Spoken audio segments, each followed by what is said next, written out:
ইতিমধ্যে যে কৃষক বন্ধুর ফিল্ড ভেরিফিকেশন শুরু হয়েছে সেই ফর্মটা আপনারা সামনে দেখতে পাচ্ছেন এবং সেখানে এই কৃষক বন্ধুর আইডি নাম্বারটা আপনারা সহজেই কি করে মোবাইল বা কম্পিউটার থেকে বার করে নেবেন চলুন এক ঝলকে দেখে নিই।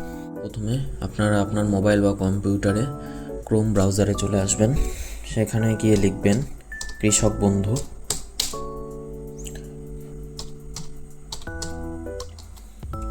কৃষক বন্ধু লিখে সার্চ করে দেবেন এবং এই সবার প্রথমে যে ওয়েবসাইটটি আছে কৃষক বন্ধু www.gov.in এই ওয়েবসাইটে যাবেন।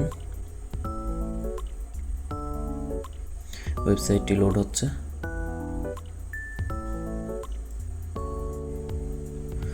এই দেখুন, এবার ওয়েবসাইটটি খোলার পরে এখানে আপনারা দেখতে পাচ্ছেন লেখা আছে দ্বিতীয় অপশনটি নথিভুক্ত কৃষকের তথ্য, এটির ওপরে ক্লিক করবেন। এখানে গিয়ে আপনারা সিলেক্ট অপশনে গিয়ে আপনার ভোটার কার্ড, আধার কার্ড, ব্যাঙ্ক অ্যাকাউন্ট নম্বর, কৃষক বন্ধু আইডি, মোবাইল নাম্বার যে কোনো একটি দিয়ে এখানে আমি আমার মোবাইল নাম্বারটি দিচ্ছি। মোবাইল নাম্বারটি দিয়ে আই অ্যাম নট এ রোবটের পর ক্লিক করতে হবে, দিয়ে তারপরে সার্চ করতে হবে।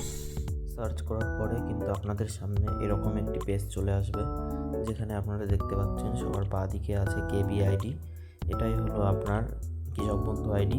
তার পাশে আপনার আধার কার্ড, তার পাশে ফার্মারের নাম, তার পাশে ডিস্ট্রিক্ট, ব্লক এবং গ্রাম পঞ্চায়েত পরপর দেওয়া আছে। এখান থেকে কেবি আইডিটা তুলে আপনি আপনার ফর্মে লিখুন।